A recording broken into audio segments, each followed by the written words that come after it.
Hello दोस्तों, नमस्कार। स्वागत है आपका अपने यूट्यूब चैनल एजुकेशन अरीना में। दोस्तों, अब तक हमने गोली दर्पण से संबंधित परिभाषाएं पढ़ी थीं और उसे समझा था कहाँ पे वक्रता केंद्र है, वक्रता त्रिज्या क्या है, मुख्य अक्ष क्या है। उससे आगे आज आप लोगों को ले चलते हैं। आज मैं आपको प्रतिबिंब से शुरू करता हूँ।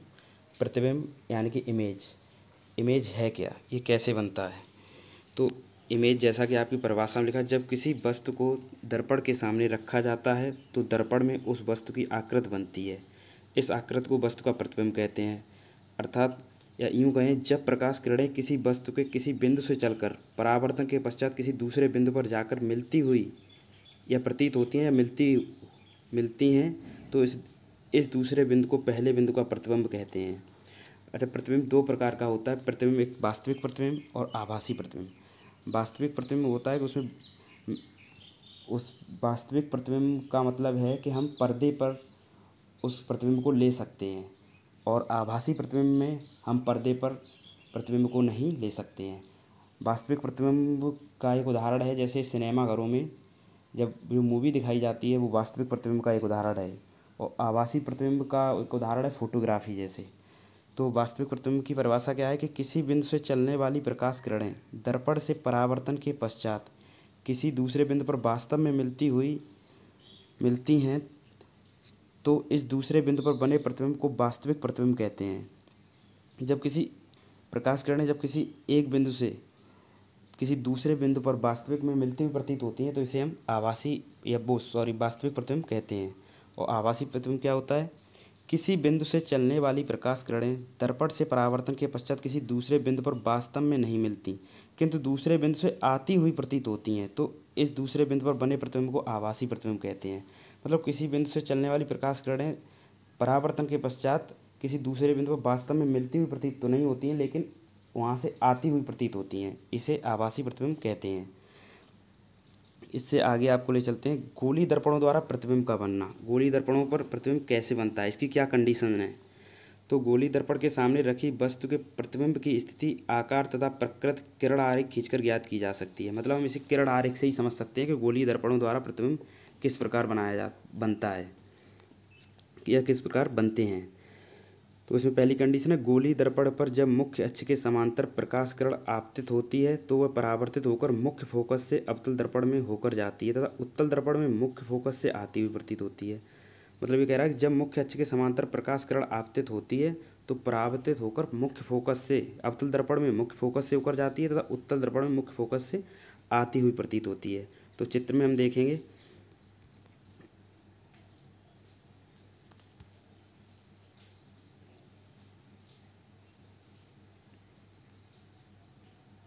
कह रहा है कि जो अक्ष है हमारी, ये हमारी अक्ष है एक्स वाई अक्ष, और इसके समांतर ये किरण आ रही है, तो ये यहाँ से परावर्तित होके मुख्य फोकस से जा रही है, एफ जो फोकस है आपका, ठीक है। और उत्तल दर्पण में क्या होता है कि किरण यहाँ से यहाँ आई और यहाँ पहुँची मुख्य फोकस पर, लेकिन यहाँ से निकलती हुई महसूस हो रही है ये इस दिशा में। तो ये क्या है कि जब मुख्य फोकस से किरण गुजरती है अवतल दर्पण में तो मुख्य फोकस से होकर जाती है, तो आती हुई प्रतीत होती है, जबकि उत्तल दर्पण में ऐसा नहीं है। उत्तल दर्पण में क्या है, उत्तल दर्पण में महसूस होती है आती हुई, लेकिन वो निकलती हुई प्रतीत होती है। इसके आगे लिए चलते हैं। अगला पॉइंट है, जब मुख्य फोकस से होकर जाने वाली अवतल दर्पण में जब मुख्य फोकस से होकर जाने वाली तथा मुख्य फोकस की ओर आने वाली उत्तल दर्पण में किरण दर्पण पर आपतित होती है तो वह परावर्तित होकर मुख्य अक्ष के समांतर हो जाती है। जैसा कि फिगर में दर्शाया गया है, कोई किरण मुख्य फोकस से आ रही है और अवतल दर्पण पर पड़ने के बाद ये मुख्य अक्ष के समांतर परावर्तित हो गई। और यही उत्तल दर्पण की बात करें तो कोई किरण आ रही है तो ये मुख्य फोकस पे पहुंच रही है, लेकिन इसके बाद ये यहाँ से निकलती हुई प्रतीत हो रही है, ठीक है। नेक्स्ट, इसके बाद आगे चलते हैं। तीसरा कंडीशन है कि जब अवतल दर्पण में वक्रता केंद्र से होकर जाने वाली तथा उत्तल दर्पण में वक्रता केंद्र की ओर जाने वाली किरण दर्पण पर आपतित होती है तो परावर्तित होकर अपने मार्ग पर वापस लौट जाती है। अच्छा, वक्रता केंद्र हमारा सी है। अगर कोई किरण अवतल दर्पण में वक्रता केंद्र सी से आती हुई प्राप्त होती है तो वो उसी रास्ते वापस लौट जाती है। और यही होता है उत्तल दर्पण में भी। कोई किरण जब वक्रता केंद्र से होकर गुजरती है तो वो उसी रास्ते परावर्तित होकर अपने मार्ग पर वापस लौट जाती है। ठीक है। इसके बाद अगली कंडीशन, चौथी कंडीशन है, जब प्रकाश किरण अवतल दर्पण या उत्तल दर्पण के ध्रुव पर जब प्रकाश किरण अवतल दर्पण या उत्तल दर्पण के ध्रुव पर आपतित होती है, ध्रुव पी हमारा पी, जब इस पे कोई किरण आके आपतित हो रही है तो प्रकाश के परावर्तन के नियमानुसार परावर्तित होती है, अर्थात आपतन कोण परावर्तन कोण के बराबर होता है। जब कोई किरण आकर हमारी ध्रुव पर मिल रही है सीधी, तो ये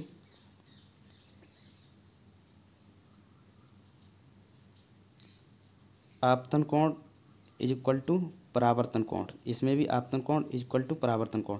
मतलब जब कोई किरण हमारी ध्रुव पे आती हुई मिल रही है तो ये परावर्तित हो जाती है। जितनी डिग्री आपतन कोण होता है उतना ही परावर्तन कोण होता है। मतलब जितनी डिग्री पे आके वो ध्रुव पे मिली है उतनी डिग्री वो डाइवर्ट हो जाती है। तो परावर्तन कोण हमेशा आपतन कोण के बराबर होता है। आगे चलते हैं। आगे है कि गोलीय दर्पणों द्वारा प्रतिबिंब कैसे, जो अब तक आपने पढ़ा गोलीय दर्पणों का प्रतिबिंब का बनना। इसके बाद अब हम बात करेंगे अवतल दर्पण से बने प्रतिबिंब की प्रकृति।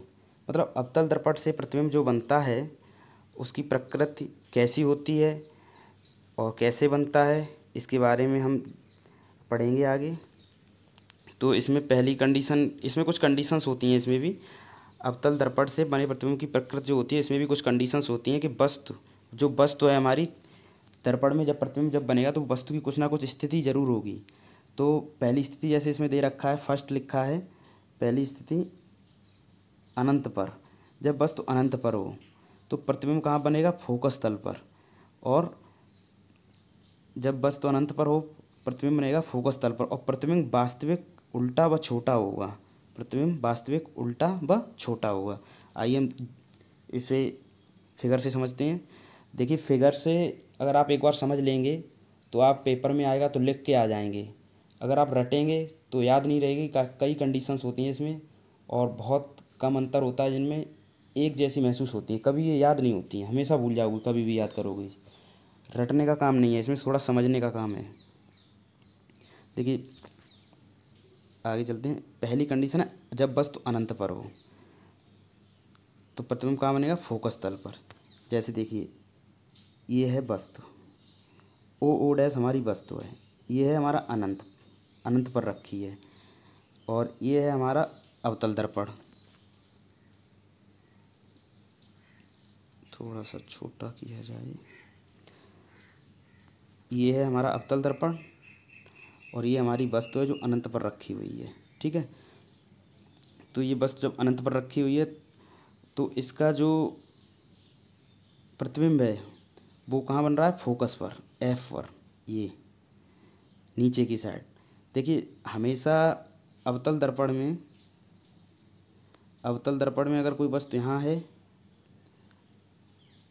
अवतल दर्पण में ये एक्स अक्ष है, एक्स वाई अक्ष माना था इसे, ये एक्स वाई अक्ष है। अगर कोई वस्तु यहाँ रखी है तो वो सीधी है। प्रतिबिंब अगर यहाँ बन रहा है या यहाँ बन रहा है तो सीधा है ये। ठीक है। इस अक्ष के नीचे बन रहा है प्रतिबिंब तो उल्टा है। ठीक है। तो मैं क्या बता रहा था आप लोगों को कि कोई वस्तु ओ डैश अनंत पर रखी है और इसका प्रतिबिंब कहाँ बनना है, एफ पर, फोकस पर। तो फोकस पर प्रतिबिंब बनना है, लेकिन प्रतिबिंब बन कैसा रहा है, उल्टा। एक्स अक्ष के नीचे है, एक्स वाई अक्ष के नीचे है, सॉरी, ये एक्स ये वाई, इसे हम एक्स वाई मान लेते थे इस अक्ष को, इसको। ठीक है। तो प्रतिबिंब बन कैसा रहा है, उल्टा। लेकिन अवतल दर्पण से प्रतिबिंब वास्तविक बनेगा, वास्तविक बन रहा है लेकिन उल्टा बन रहा है। कहाँ पे बन रहा है, एफ पे, फोकस पे। ठीक है। पहली कंडीशन ये थी। और इसमें क्या है कि जो सी वक्रता केंद्र सी और एफ से जो किरणें आ रही हैं वो एफ पर फोकस तल पर प्रतिबिंब बना रही हैं। आई जो ये आई डिनोट किया गया है, आई ये आई जो है ये निरूपित करता है आपके प्रतिबिंब को, इमेज, आई से इमेज। ठीक है, नेक्स्ट क्या थी, नेक्स्ट चलते हैं। वक्रता नंबर 2 क्या है, वक्रता केंद्र व अनंत के बीच में, वक्रता केंद्र व अनंत के बीच में वस्तु की स्थिति क्या है, वक्रता केंद्र व अनंत के बीच में। तो वक्रता केंद्र व अनंत के बीच में दूसरे पे चलते हैं। देखिए कोई वस्तु अनंत ये है, अभी आपको बताया था लास्ट में अनंत मानेंगे, ये अनंत है और ये वक्रता केंद्र है। इसके बीच में कोई वस्तु रखी है, जैसे ओ और ओ डैश ये वस्तु है, ये अनंत ये है, वक्रता केंद्र ये है, इसके बीच में रखी हुई है। तो इमेज कहाँ बन रही है, इमेज बन रही है वक्रता केंद्र और फोकस के बीच में, वक्रता केंद्र और फोकस के बीच में। और कैसी बन रही है, उल्टी, उल्टी आभासी, लेकिन आभासी बन रही है, वास्तविक बनी, सॉरी क्षमा करें, वास्तविक बन रही है, उल्टी बन रही है लेकिन वास्तविक बन रही है। ठीक है, नेक्स्ट क्या है, हाँ एक चीज़ और बतानी थी कि ये जो इमेज बन रही है ऊपर वाले चित्र में भी वस्तु से छोटी बन रही है। वस्तु कितनी कहाँ है हमारी, वस्तु इतनी बड़ी है लेकिन इमेज छोटी है। ठीक है, ऐसे ही नेक्स्ट में वस्तु हमारी बड़ी है और इमेज छोटी है। ठीक है, नेक्स्ट चलते हैं। थर्ड पॉइंट हमारा क्या था, तीसरा है वस्तु अगर वक्रता केंद्र पर है तो इमेज कहाँ बनेगी, वस्तु अगर हमारी वक्रता केंद्र पर है, देखिए ये तीसरी कंडीशन है, वस्तु हमारी वक्रता केंद्र पर है, ओ ओ डैश जो है वो वस्तु है, हमेशा ओ ओ डैश जो है वो वस्तु होगी। ठीक है, ऑब्जेक्ट जिसे इंग्लिश में बोलते हैं ऑब्जेक्ट, ओ ओ डैश क्या है हमारी वस्तु है, ये कोई हमारी वस्तु है ओ ओ डैश पर, और इसका ये कहाँ पे वक्रता केंद्र पर है, और इसका प्रतिबिंब कहाँ बन रहा है, ये भी वक्रता केंद्र पर बन रहा है। आई आई डैश, इसमें आई डैश मिस हो गया है, आई आई डैश होगा, यहाँ पर आई होगा, ये पॉइंट भी यहाँ पे आई होगा, आई। ठीक है, वक्रता केंद्र पे ही बन रहा है, लेकिन बन कैसा रहा है, वास्तविक है लेकिन उल्टा है, इमेज नीचे है, एक्स वाई अक्ष के नीचे है इमेज, जो प्रतिबिंब है एक्स वाई अक्ष के नीचे बन रहा है ये, तो ये उल्टा है लेकिन बराबर है, वस्तु के बराबर। ठीक है, और वास्तविक है। ठीक है, नेक्स्ट चलते हैं, ये हम 3 कंडीशन हो गई, चौथी पे चलते हैं। चौथा क्या बोल रहा है, फोकस व वक्रता केंद्र के बीच में, फोकस व वक्रता केंद्र के बीच में, चौथा पॉइंट है हमारा फोकस व वक्रता केंद्र के बीच में। देखिए इस पे आइए, फोकस व वक्रता केंद्र के बीच में कोई हमारी ऑब्जेक्ट, फोकस एफ ये है, वक्रता केंद्र सी ये है, इसके बीच में कोई वस्तु ओ ओ डैश रखी है हमारी, ये ओ ओ डैश रखी है, लेकिन इसका प्रतिबिंब कहाँ बन रहा है, अवतल दर्पण से परावर्तन, अवतल दर्पण में इसका प्रतिबिंब जो बन रहा है वो वक्रता केंद्र व अनंत के बीच में बन रहा है। ये अनंत हमने माना है, ये अनंत कहेंगे इसे, लास्ट में अनंत बोलते हैं इसे। ये हमारा वक्रता केंद्र है सी, ये हमारा वक्रता केंद्र सी है, और हमारा प्रतिबिंब कहाँ बन रहा है, आई आई डैश बन रहा है अनंत और वक्रता केंद्र के बीच में।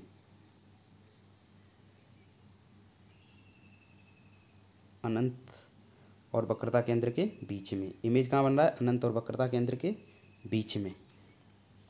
ठीक है, ये हमारी 4 कंडीशंस हो गई। फिफ्थ पे चलते हैं, 5वीं कंडीशन क्या है, वस्तु की स्थिति फोकस पर है और चित्र प्रतिबिंब कहाँ बन रहा है हमारा, अनंत पर।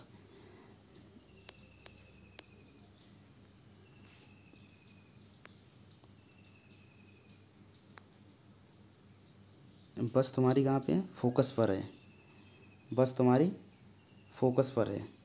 ठीक है, आइए इस चित्र में देखिए, कोई ओ ओ डैश, कोई ओ और ओ डैश वस्तु है हमारी। ठीक है, ये और इसका प्रतिबिंब जो है इमेज इसमें शो नहीं किया है क्योंकि ये अनंत पर बन रहा है। जब अनंत पर बनेगा तो दिखाई नहीं देगा। तो ये O dash O dash focus पर है। तो जब ये फोकस पर होगा तो हमारा प्रतिबिंब होगा वो अनंत पर होगा, और जो अनंत पे है वो इसमें शो नहीं किया जाएगा। देखिए पांचवी कंडीशन हमारी क्या है, पांचवी कंडीशन ये है, अनंत पर वास्तविक उल्टा व बड़ा बनेगा। ठीक है, वास्तविक उल्टा व बड़ा बनेगा। इसके बाद आते हैं हम 6 कंडीशन 6 पे। ये कह रहा है ध्रुव व फोकस के बीच में, ध्रुव व फोकस के बीच में जब हमारी कोई वस्तु ध्रुव व फोकस के बीच में है, ध्रुव क्या है हमारा P, ये हमारा ध्रुव है P, फोकस F है, इसके बीच में हमारी कोई वस्तु रखी है या ऑब्जेक्ट है ओ डैश ये, तो इसका प्रतिबिंब दर्पण के पीछे बनेगा। ये हमारा दर्पण है, इसके पीछे ये, ठीक है, ये बन रहा है। इसमें क्या है कि ये आभासी होगा क्योंकि दर्पण के पीछे बन रहा है, आभासी होगा, सीधा होगा क्योंकि ये अक्ष के ऊपर है। ये जो हमने एक्स और वाई अक्ष से माना था इसके ऊपर बन रहा है, ऊपर इस साइड। नीचे जब बनता है तो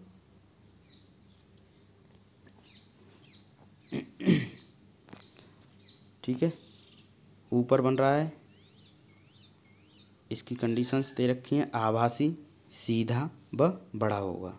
ठीक है, सीधा मतलब एक्स वाई अक्ष के ऊपर बन रहा है, यहाँ बन रहा है सीधा। जब एक्स वाई अक्ष के कहीं नीचे बनेगा तो उल्टा। ठीक है, तो आभासी, सीधा एवं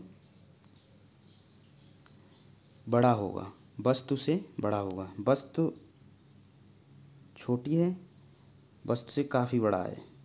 ठीक है, ये कंडीशंस थी हमारी।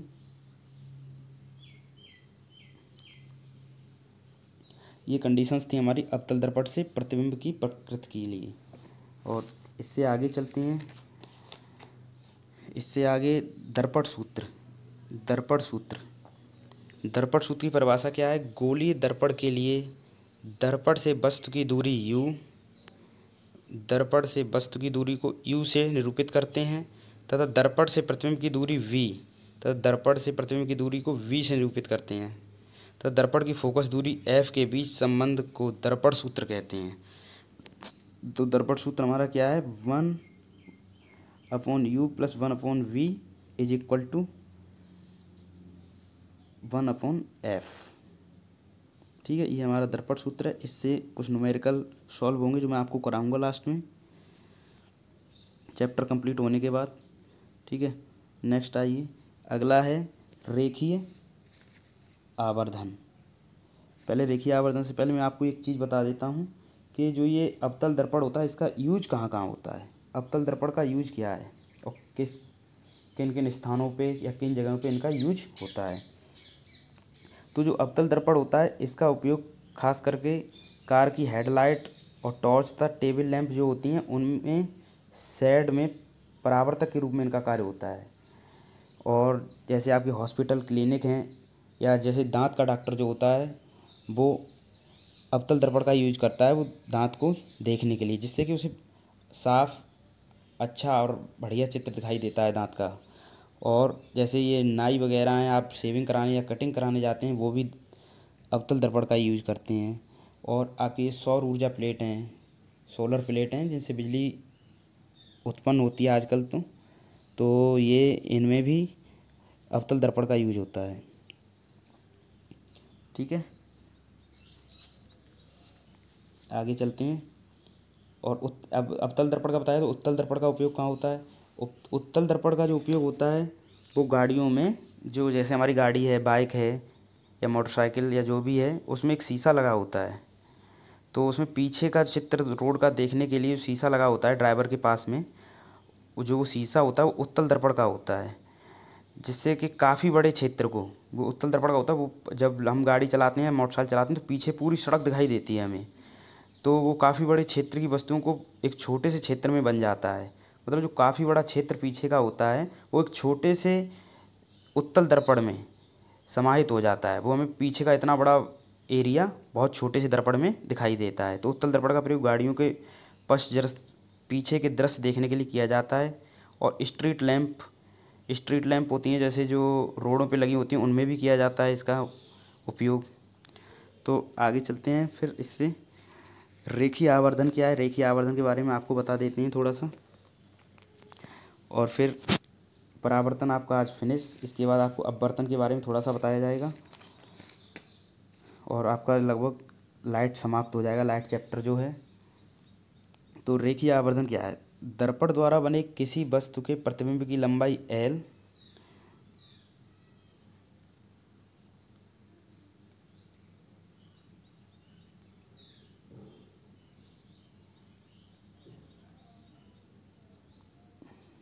देखिए, बस दर्पण द्वारा बने किसी वस्तु के प्रतिबिंब की लंबाई L तथा वस्तु की लंबाई O, जैसे प्रतिबिंब जो है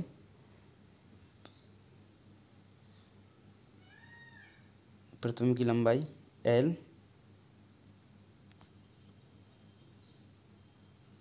शायद इसमें मिसप्रिंट हुआ है क्योंकि प्रतिबिंब की जो लंबाई होती है वो I से डिनोट की जाती है, इसमें गलत लिख गया है L।